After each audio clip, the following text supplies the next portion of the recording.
ఒక గ్రామం పేరు తురకపాలెం. కొద్ది నెలల్లో అక్కడ 20 కాదు 25 కాదు దాదాపు 30 మంది ప్రాణాలు కోల్పోయారు. ప్రతి ఇంట్లోనూ విషాదం, ప్రతి వీధిలోనూ భయాందోళన. మొదట ఈ మరణాలకు కారణం అరుదైన మెలియాయిడ్ రోసిస్ బ్యాక్టీరియా అన్నారు అధికారులు. కానీ తాజాగా వెలువడిన సాయిల్ టెస్టులు మాత్రం మరింత షాకింగ్ ఇచ్చాయి. మట్టిలో యురేనియం నిక్షేపాలు అధికంగా ఉన్నట్లు బయటపడింది. అంటే ఆ గ్రామంలో శ్వాసిస్తున్న గాలి, తాగే నీరు, తాకే మట్టే ప్రజల ఆరోగ్యానికి శత్రువై ఉంటే అనే ప్రశ్నలు వెల్లువెత్తుతున్నాయి. ఇప్పుడు అందరి మదిలో ఒకే ప్రశ్న: ఆంధ్రప్రదేశ్లోని గుంటూరు జిల్లా తురకపాలెం గ్రామంలో ప్రాణాలు తీస్తున్నది బ్యాక్టీరియా సంక్రమణనా లేక యురేనియం విషపూరిత కాలుష్యమా? మెలియాయిడోసిస్ అనేది సాధారణ మట్టి, నిలిచిన నీటిలో ఉండే బ్యాక్టీరియా వల్లే వచ్చే వ్యాధి. ఆరోగ్యవంతులకి పెద్దగా ప్రమాదం లేకపోయినా డయాబెటీస్, కిడ్నీ సమస్యలు ఉన్నవారికి మాత్రం ప్రాణాంతకమవుతుంది. ఇప్పటికే గ్రామంలో 3కి ఈ వ్యాధి నిర్ధారణ అయింది. అందుకే అధికారులు ఈ వ్యాధినే ప్రధాన కారణమని చెబుతున్నారు. కానీ గ్రామంలో కనిపిస్తున్న మరణాల పరంపర చూసి చాలా మంది స్థానికులు, వైద్య నిపుణులు అనుమానాలు వ్యక్తం చేస్తున్నారు. ఎందుకంటే ఒక గ్రామంలో ఇంత తక్కువ సమయంలో ఇంతమంది మరణించడం అరుదైన సంఘటన. ఇంతకు ముందు చెన్నైలోని ల్యాబ్లలో నిర్వహించిన నీటి పరీక్షలో కూడా క్వారీ పిట్స్ నుంచి తీసుకున్న నీటిలో యురేనియం అవశేషాలు, స్ట్రోంటియం ఈకోలి బ్యాక్టీరియా ఉన్నట్లు తేలింది. అంటే గ్రామంలో ఆరోగ్య సమస్యలకు ఒక్క కారణమే కాదు, బహుళ కారణాలు ఉండొచ్చునని సూచనలు స్పష్టంగా కనిపిస్తున్నాయి. అత్యంత ఆందోళనకరమైన విషయం ఏమిటంటే యురేనియం మానవ శరీరంలోకి ప్రవేశిస్తే అది కిడ్నీ, లివర్, చర్మం, ఊపిరితిత్తులు, ఎముకలు, మెదడు, దాదాపు అన్ని అవయవాలపై ప్రభావం చూపుతుంది. తురకపాలెం ప్రజల్లో ఇప్పటి వరకు కనిపించిన ఆరోగ్య సమస్యలు కూడా ఈ ప్రభావాన్ని తప్పక గుర్తు చేస్తాయి. ఎక్కువ మంది బాధితులు క్వారీ తవ్వకాల వద్ద పనిచేసి అక్కడి నీటిని ఉపయోగించిన వారే కావడం మరింత అనుమానం కలిగిస్తోంది. ఈ నేపథ్యంలో గ్రామ ప్రజల ఆరోగ్యాన్ని రక్షించాలంటే రాష్ట్ర ప్రభుత్వం కఠిన చర్యలు తీసుకోవాల్సిందే. తక్షణమే సంపూర్ణ నీటి పరీక్షలు, మట్టిలోని ఖనిజాలపై విస్తృత పరిశోధనలు, వైద్య శిబిరాలు, సురక్షిత తాగునీటి ఏర్పాట్లు అత్యవసరం. లేదంటే తురకపాలెంలో మొదలైన ఈ సమస్య క్రమంగా మరింత పెద్ద ప్రమాదంగా మారే అవకాశం ఉందని నిపుణులు హెచ్చరిస్తున్నారు. ఇక ఈ అంశంపై మనతో మాట్లాడడానికి భరత్, వైద్య నిపుణులు భరత్ గారు మనతో పాటు ఉన్నారు. నమస్కారం సార్. నమస్కారం అండి. సార్, మనం చూసుకుంటే తురకపాలెంలో జరిగిన వరుస మరణాలకు అసలు కారణం మెలియాడోసిస్ బ్యాక్టీరియానేనా లేక మట్టిలో ఉన్న యురేనియం నిక్షేపాలే ప్రధాన కారణం అంటారా? అసలు ఏంటి సార్ అక్కడ ఆ ఊర్లో ఎందుకు అలా జరుగుతుంది, కారణం ఏంటంటారు? ఇప్పటి వరకు కొంత సమాచారం వచ్చిన దాని మేర నీటిలో బర్కోల్డేరియా అనే బ్యాక్టీరియా కలుషితం అవ్వటం వల్ల వచ్చినట్లుగా కనిపిస్తా ఉంది. ఏదైతే మన క్వారీలో నీరు తీసుకున్నారో దాని వల్ల. అయితే జరిగిన 23 నుంచి 29 వరకు ఏదైతే మృత్యువులు ఉన్నారో వారందరికి కూడా ఈ బర్కోల్డేరియానే వచ్చింది అన్న నిర్ధారణ జరగలేదు. ఇప్పటి వరకు మనకు వచ్చిన సమాచారం మేర ఒక 3 నుంచి 5 కేసులు అయితే గనక బ్లడ్ కల్చర్ అని చెప్పి చేస్తాం. దీనిలో ఒక పరీక్ష, దానిలో మాత్రం బ్లడ్ కల్చర్ నిర్ధారితమైనది ఆ బర్కోల్డేరియా అనేది వచ్చింది అని. అయితే ఈ వ్యాధి కనుగొనడంలో ఉన్న ఇబ్బంది ఏంటనగా అది అనేక రకాలుగా వస్తుందన్నమాట. మనకి చర్మం దగ్గర నుంచి ఊపిరితిత్తులు కానివ్వండి, కిడ్నీలు కానివ్వండి, జాయింట్స్, కీళ్ళు కానివ్వండి, ఇవన్నీ కూడా ఇన్వాల్వ్ అయ్యే లక్షణాలు ఉండటం వల్ల దాన్ని గుర్తించడం మొదటి స్టెప్ అయితే, దాన్ని కల్చర్ చేసి మనం కనుగొనటం అనేది కొంచెం కష్టతరమైంది. ఎందుకంటే ఇప్పుడు మేము ఒక పేషెంట్ ని చూసి ఉన్నాము. మా దగ్గరికి వచ్చినప్పుడు ఆయన ఊపిరితిత్తుకి సంబంధించిన ఇన్ఫెక్షన్ లక్షణాలతో వచ్చున్నారు. ఇవాల్యుయేషన్ జరిగింది, ఇదే బ్లడ్ కల్చర్ టెస్ట్ చేయడం జరిగింది. అయితే ఆ రోజుకి అది పికప్ అవ్వలేదు. దాని తర్వాత ఒక 2 వారాల తర్వాత ఆయన మళ్ళీ జ్వరం వచ్చి మరొక హాస్పిటల్కి వెళ్ళినప్పుడు ఆ పరీక్ష చేసినప్పుడు సేమ్ బ్లడ్ కల్చర్ టెస్ట్ చేయగానే అప్పుడు అక్కడ పాజిటివ్ గా నిర్ధారితమైనది. అలా సో ఉన్న ఏదైతే మృత్యువులు ఉన్నాయో 23 నుంచి 29 వరకు చనిపోయినారో వాళ్ళందరూ కూడాను ఈ బ్యాక్టీరియా వల్లనే చనిపోయారు అని నిర్ధారణ జరగలేదు.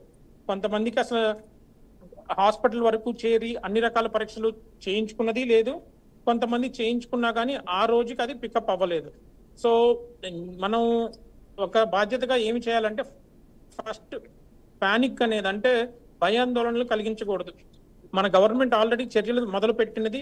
ఆ ఫ్యాక్ట్ ఫైండింగ్ కమిటీ ఏదైతే ఉందో, ఐకార్ కమిటీ కానివ్వండి, లోకల్ డిఎంహెచ్ఓ గారు వీళ్ళందరూ కానివ్వండి, ఆర్ ఐఎంఏ గుంటూరు వారు కానివ్వండి, అక్కడ మొత్తం వెళ్ళి ఫ్యాక్ట్ ఫైండింగ్ చేయడం మొదలు పెట్టున్నారు. వారి రిపోర్టులు మనకి బయటకు వస్తే కనుక ఖచ్చితమైన ఇన్ఫర్మేషన్ వచ్చే అవకాశం ఉంది. అప్పటి వరకు మన బేసిక్ శానిటేషన్ ఫెసిలిటీస్ అంటే ఈ నీటిని మనం తాగే నీటిని కాచి వడపోచుకొని తాగటం, కాచి చల్లార్చుకొని తాగటం, ఇట్లాంటి బేసిక్ శానిటేషన్ మెషర్స్ అవన్నీ జాగ్రత్తగా తీసుకుంటా ఉంటే సరిపోతుంది. గవర్నమెంట్ వారు ఆల్రెడీ వాళ్ళ చర్యలు మొదలు పెట్టున్నారు. సో మనకి ఆ ఫ్యాక్ట్ ఫైండింగ్స్ ని కరెక్ట్ గా తెలిసేంత వరకు మనం వేచి చూడాల్సి ఉన్నది. బట్ అప్పటి వరకు మాత్రం ఈ బేసిక్ శానిటేషన్ మెషర్స్, తరచుగా చేతులు కడుక్కోవటం, నీటిని మాత్రం కాచి చల్లార్చుకొని తాగటం, ఇలాంటి అండ్ ఏమన్నా జ్వరం కానీ వాతంలాగా కీళ్ళ నొప్పులు రావటం కానీ, దగ్గు జలుబు మించి ఇట్లా ఆయాసం లాగా రావటం, ఇలాంటివి ఏమైనా జరిగినప్పుడు మాత్రం వెంటనే డాక్టర్ని సంప్రదించాల్సిన అవసరం ఉన్నది. ఓకే, అయితే సార్ ఒకే గ్రామంలో కొద్ది నెలల్లో ఇంతమంది మరణించడం వెనుక బహుళ కారణాలు ఉన్నాయంటారా? అవును, ఖచ్చితంగా ఉన్నాయండి. కొంతమంది వయసు మీద పడి వారికి ఉన్న ఆ వ్యాధులతో మరణించిన వారు కొంతమంది ఉండి ఉన్నారు. కొంతమంది ఖచ్చితంగా ఇన్ఫెక్షన్స్ డిసీజ్ అంటాం, అంటే అది ఏదైనా కావచ్చు, ఒక జ్వరం లాగా వచ్చి లేదా ఒక ఊపిరి తీసుకోవడానికి వచ్చిన ఇబ్బంది కావచ్చు, వాటితో మరణించిన వారు కొంతమంది ఉన్నారు. అదే అందరూ దీని వల్లనే మరణించారు అనడానికి అయితే ఖచ్చితంగా మనకు ఆధారం ఇప్పటికీ లేదు. ఒక 3 నుంచి 5 కేసెస్ లో మాత్రం మనకు ఖచ్చితమైన రిపోర్ట్స్ ఉన్నట్లుగా సమాచారం ఉంది మనకి. ఓకే సార్, అంటే ఎప్పటి వరకు నిర్ధారణ అయ్యే అవకాశం ఉందంటారు? అంటే టెస్టులు జరుగుతున్నాయా సార్, ఇంకా నిర్ధారణ కాలేదంటారా? అదేనండి, ఇప్పుడు ఏమవుతుందంటే వ్యాధి మొదటి రోజునే వచ్చిన రోజున మనం అదే పరీక్ష చేస్తే, ఏదైతే బ్లడ్ కల్చర్ అనేది స్టాండర్డ్ టెస్ట్ అని అనుకుంటున్నామో అది మొదటి రోజున రెండో రోజున చేస్తే రాకపోవచ్చు. దాని ప్రతి జబ్బుకి కూడా ఇంక్యుబేషన్ పీరియడ్ అనేది ఉంటుంది. అది దీనికి సుమారుగా 4 రోజుల నుంచి 11 రోజులు, కొన్నిసార్లు 2 వారాల వరకు ఉన్నది. సో ఆ టైంలో మనం కరెక్ట్ టైంలో చేసినప్పుడు మాత్రమే పరీక్ష నిర్ధారణ అవుతుంది. అయితే వాళ్ళకి ముందర ఉన్న వ్యాధుల వలన కానివ్వండి, ఆ ఇబ్బందుల వలన వాళ్ళు అసలు కొన్నిసార్లు బాగా తీవ్రమైన కూడాను ఇంటి దగ్గరే ఉండి ఏదైనా లోకల్ డాక్టర్స్ తో ట్రీట్మెంట్ తీసుకోవడం, ఇట్లాంటి నెగ్లిజెన్స్ వలన ప్రాణం మీద తెచ్చుకుంటున్నారు. అంటే సార్ ఇది ఒకరికి వ్యాపించిన తర్వాత ఇంకొకరికి వ్యాపించే అవకాశం ఉందంటారా? అంటే మీరు ఇప్పుడు 2-3కే టెస్ట్ లో రిజల్ట్ వచ్చింది అని అంటున్నారు కదా, అట్లా ఇదేమన్నా అంటువ్యాధి లాగా ఉంటుంది? అదే అండి, కోవిడ్ ఎట్లయితే మనకి వ్యాపించేదో మనకి డ్రాప్లెట్స్ ద్వారా, అంటే మనం తగ్గినప్పుడు వచ్చే డ్రాప్లెట్స్ కానీ వాటి వల్ల ఎట్లయితే వ్యాపించదో అలా అయితే వ్యాపించదు. కానీ ఇంతమందికి ఒక్కసారిగా ఏదైనా ఇన్ఫెక్షన్ డిసీజ్ రావటం అనేది జరిగింది అంటే దానికి యూజువల్ గా కామన్ సోర్స్, ఇట్లా కామన్ గా వాడే నీరు కానీ, అంటే మనందరం తాగే నీరు ఒకే ట్యాంక్ నుంచి వచ్చే అవకాశం ఉంటుంది. అట్లా వాటర్ సప్లై కానీ, లేదు ఫుడ్, ఆ ఊర్లో పండించిన కూరగాయలు కానీ ఆ నేలలో ఏమన్నా ఇబ్బందులు ఉన్నాయా అంటే అది మనకి ఆ ఫుడ్ లో ఉండొచ్చు, ఇన్ఫెక్షన్ బ్యాక్టీరియా లాంటివి ఇలా నీరులో ఉండొచ్చు. ఇట్లాంటివి కామన్ గా జరుగుతాయి. అంటే ఒక పర్టికులర్ పాయింట్ నుండే ఇదంతా వస్తుంది అంటే ఇలాంటివి ఇన్వెస్టిగేషన్ జరగాలి. ఆల్రెడీ ఆ ఇన్వెస్టిగేషన్ మొదలైంది. అయితే వాటికి ఖచ్చితమైన ఆధారాలు లేకుండా మనం దాని గురించి కామెంట్ చేయకూడదు. అది అనవసరమైన భయాందోళనలు కలిగించడం తప్ప ఏముండదు. కానీ మన రొటీన్ స్టాండర్డ్ శానిటేషన్ మెజర్స్ ఏదైతే చెప్తా ఉన్నానో, ఈ నీరు వరకు తప్పనిసరిగా కాల్చి వేడి చేసుకొని చల్లార్చుకొని తాగటము, తరచుగా నీళ్లుతో చేతులు కడుక్కోవడము, ఇట్లాంటివి చేస్తా ఉంటే యూజువల్ గా ఇది అన్ని స్టాండర్డ్ ఇన్ఫెక్షన్స్, అంటే ఏదైనా ఇట్లా స్ప్రెడ్ అయ్యే డిసీజ్లు అన్నింటినీ మనం మాక్సిమం అరికట్టడానికి అవకాశం ఉంటుంది. సార్, క్వారీ పిట్స్ నీటిని ఉపయోగించిన వారికి ఎక్కువ సమస్యలు రావడం ఇది యాదృచ్ఛికమా లేక ప్రత్యక్ష సంబంధం అంటారా? ఖచ్చితంగా సంబంధం ఉండే అవకాశం ఉందండి. నేను అదే అంటున్నాను, ఏదన్నా కామన్ వాటర్ సోర్స్, ఇక్కడ ఈ పర్టికులర్ ప్లేస్ లో క్వారీలు అవన్నీ ఉన్నాయి, దానిలోని నిక్షిప్తమైన నీరు ఏదైతే ఉన్నదో దాన్ని వాడారు జనాలు అయితే ఖచ్చితంగా. అయితే దాని నుంచే వచ్చిందా లేదా అనేది దానికి శాంపిల్స్ కలెక్షన్ జరిగింది. మన ఐకార్ బృందం వచ్చి ఆ నీటిని కానీ మట్టిని కానీ వాటిని కలెక్ట్ చేసి ఉన్నారు. సో ఆ టెస్ట్ రిపోర్ట్స్ అనేవి మనకి త్రూ గవర్నమెంట్ ప్రాపర్ గా వస్తే అప్పుడు మనం దాని గురించి స్పెసిఫిక్ గా కామెంట్ చేయొచ్చు. అయితే ఈ బర్కోలేరియా అనే బ్యాక్టీరియా ఏదైతే ఉన్నదో అది నీటిలోను తర్వాత మన మట్టిలోను ఉండి దానిలో నుంచి మనకు వచ్చే అవకాశం ఉన్నది. కాబట్టి ఆ అవకాశం అయితే మనం ఖచ్చితంగా ఇన్వెస్టిగేట్ చేయాల్సిన అవసరం ఉన్నది. అయితే సార్, అదే విధంగా మనం చూసుకుంటే యురేనియం, స్ట్రోంటియం, ఈకోలి ఒకేసారి నీటిలో బయటపడడం గ్రామ ప్రజల ఆరోగ్యానికి ఎంత ప్రమాదకరం అంటారు? ఈకోలి అనేది ఒక బ్యాక్టీరియా అండి, ఖచ్చితంగా అది కూడా ఇన్ఫెక్షన్ కాజ్. అదే ఏదైతే బర్కోలేరియా అనేది మనం హైలైట్ చేస్తామన్నామో దానికి తోడుగా ఇంకా చాలా రకాల బ్యాక్టీరియా ఉండి ఉండొచ్చు. యురేనియం, థోరియం అనేవి మాత్రం అది ఖచ్చితమైన ఆధారం లేకుండా నేను మాట్లాడటం కరెక్ట్ కాదు. ఓకే, అయితే ఇంతటి తీవ్రమైన సమస్య వెలుగులోకి వచ్చిన నేపథ్యంలో ప్రభుత్వం చర్యలు ఎలా ఉండబోతున్నాయంటారు? అంటే ఇప్పుడు ఆ ఊర్లో ఇప్పటికి ప్రభుత్వం తగిన చర్యలు అయితే సార్ చెప్పండి. సార్ అంటే ఇంతమంది చనిపోతున్నారు కదా, ప్రభుత్వం ఎలాంటి చర్యలు తీసుకోబోతుందని అనుకోవచ్చు సార్? ప్రభుత్వము వారి తరఫు నుంచి స్పెసిఫిక్ గా ఫ్యాక్ట్ ఫైండింగ్ కమిటీస్ ని వాటిని ఫామ్ చేశారండి. అందులో భాగంగానే ఐకార్ అని చెప్పి మన Indian council for agriculture research అంటాము, వాళ్ళ కమిటీ వచ్చున్నది. వారు మాత్రమే కాకుండా ఇక్కడ డిఎంహెచ్ఓ గారి ద్వారా కొంతమంది డాక్టర్స్ అక్కడికి వెళ్ళి అక్కడ వాళ్ళు కూడా ఏమన్నా పాసిబుల్ ఫైండింగ్స్ ఏమన్నా దొరికేలాగా ఏమన్నా ఉన్నాయా ఏంటి అనేది చేస్తూ ఉన్నారు. ఐఎంఏ గుంటూరు వారందరూ కూడాను అక్కడ ఐఎంఏ గుంటూరు తరఫున కొంతమంది డాక్టర్లు అక్కడ విజిట్ చేసి ఏమేమి పాసిబిలిటీస్ ఉండి ఉండొచ్చు అనే దాని మీద కూడా వర్క్ చేస్తా ఉన్నారు. ఇవన్నీ కలుపుకొని మనకి ఒక అఫీషియల్ రిపోర్ట్ వస్తుంది గవర్నమెంట్ నుంచి. ఈ ఐకార్ కమిటీ కానివ్వండి, లోకల్ గా డిఎంహెచ్ఓ మేడం గారు వారు కానివ్వండి, ఈ ఐఎంఏ కమిటీ వాళ్ళు ఏదైతే వాలంటీర్ గా వెళ్ళి కనుక్కోవడానికి ట్రై చేస్తున్నారు ఇవన్నీ కానివ్వండి, మనకి ఇప్పటి వరకు పాజిటివ్ వచ్చిన కేసులు వాటికి సంబంధించిన రిపోర్ట్స్ కానివ్వండి, ఇవన్నీ కలిపి చూసినప్పుడు మాత్రమే మనం ఎగ్జాక్ట్ గా ఇది ఖచ్చితంగా జరిగినది అని చెప్పగలుగుతాం. ఎందుకంటే ఏదైతే మరణాలు జరిగినాయో ఆ మరణాలన్నీ కూడా హాస్పిటల్ వరకు చేరలేదు. చేరినట్లయితే మనం ఆ ఇవాల్యుయేషన్ జరిగితే అప్పుడు మనకి తెలిసేది. ఇప్పుడు మీరు చెప్తున్న ఈకోలై అనే బ్యాక్టీరియా కూడా కామన్ గానే ఉంటుంది ఎన్విరాన్మెంట్ లో. దాని వల్ల కూడా మృత్యు వస్తుందా అంటే వచ్చే అవకాశం ఉంది. ఎట్లా వాళ్ళకి ఉన్న బ్యాక్గ్రౌండ్ లో ఉన్న వ్యాధి వాటిని బట్టి, అవి కంట్రోల్ లేకుండా ఉన్న వాటిని బట్టి చిన్న చిన్న ఇన్ఫెక్షన్స్ కూడా మృత్యువు కాజ్ చేయొచ్చు అన్నమాట.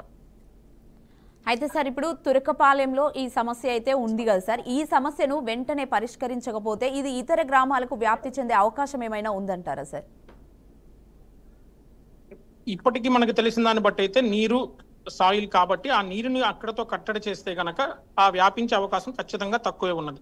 అండ్ ఒకవేళ ఈ బర్కోల్డ్ ఏరియా అనేది ఏదైతే మనం ఈ గడిచిన కొన్ని రోజులుగా హైలైట్ అవుతా ఉన్నదో అది మనిషి నుంచి మనిషికి స్ప్రెడ్ అవ్వే అవకాశం చాలా చాలా తక్కువ.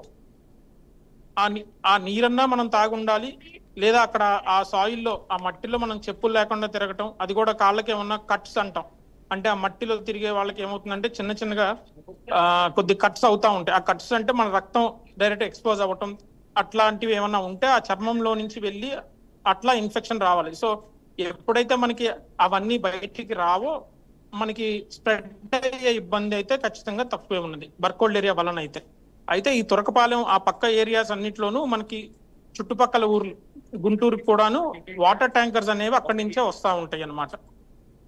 సో అందరూ కూడా ప్రస్తుతానికి ఇప్పుడున్న పరిస్థితిలో అయితే గనక యూజువల్ గా అది మంచినీరుగా వాడటం కన్నా కూడాను డైలీ కన్సంప్షన్ కి మనకి కిచెన్ లో కానివ్వండి, బాత్రూమ్స్ లో కానివ్వండి వాడే నీరులో అది ఉంటుంది. సో కుదిరినంత వరకు కూడాను మన ఏదైతే అపార్ట్మెంట్ కమ్యూనిటీస్ కానివ్వండి, ఇండివిజువల్ హౌస్లు కానివ్వండి, ఎవరైతే వాటర్ ట్యాంకర్లు తెప్పించుకుంటా ఉంటారో వాళ్ళు ఆ తగిన జాగ్రత్తలు పాటించవలసిన అవసరం ఉన్నది. వాటన్నిటిని వేడి చేసుకొని చల్లార్చుకొని వాడుకోవటం కానీ టెంపరీగా మనకి అన్ని తగ్గేంత వరకు. మనకి ప్రతిసారి మీరు చూసినట్లయితే ఎప్పుడైతే కాలం మారుతా ఉంటుందో ఆ టైంలో నీటి నుంచి వచ్చే వ్యాధులు అవన్నీ బాగా ఎక్కువ ఉంటాయి. వాటన్నిటికీ ఎలాగైతే జాగ్రత్తలు తీసుకుంటామో ఇప్పుడు కూడా అలాంటి జాగ్రత్తలు తీసుకోవడం తప్పనిసరి. మామూలుగా సార్ నీటిలో యురేనియం నిక్షేపాలు ఎక్కువగా ఉన్నట్లు గుర్తిస్తున్నారు కదా, దీన్ని ఎలా చూడొచ్చు సార్? అంటే ఆ ఏరియాలోనే ఆ తురకపాలెం గ్రామంలోనే అట్లా ఉందంటారా? అది మనకి ఐడియా లేదండి. అది ఎన్ఎండిసి వాళ్ళు కానీ ఇలాంటి సంస్థలు ఏమన్నా వచ్చి మనకి ఖచ్చితంగా వాళ్ళు చూసి ఎంత ప్రపోర్షన్ లో ఉంది ఏంటి అనేది మనకి ఖచ్చితంగా చెప్తే గానీ మనం దాని గురించి కరెక్ట్ గా మాట్లాడటం కరెక్ట్ కాదు. నిక్షిప్తాలు కనపడి ఉండొచ్చు అన్నట్లు అంటున్నారు కానీ కనపడినవి ఎంత మోతాదులో కనపడినవి, అవి అంటే డేంజరస్ లెవెల్లో ఉన్నాయా లేదా అనేది అవన్నీ వాళ్ళు ఎగ్జాక్ట్ గా ఫ్యాక్ట్ ఫైండింగ్ కమిటీ వాళ్ళు రీసెర్చ్ చేసి మనకి చెప్తే గానీ, ఆ టెస్ట్లు అవన్నీ చేసి చెప్తే గానీ మనం దాని గురించి మాట్లాడకూడదు. ఓకే సార్, ఇప్పుడు మామూలుగా ఆరోగ్యంగా ఉన్న వారికి అయితే ఏం ప్రాబ్లం లేదు, కిడ్నీ ఇట్లాంటి కొన్ని సమస్యలు ఉంటేనే ఈ వ్యాధి తొందరగా వ్యాప్తి చెందుతుంది అని అంటున్నారు కదా సార్, దీన్ని ఎలా చూసుకోవచ్చు, ఎలాంటి జాగ్రత్తలు తీసుకోవాలి?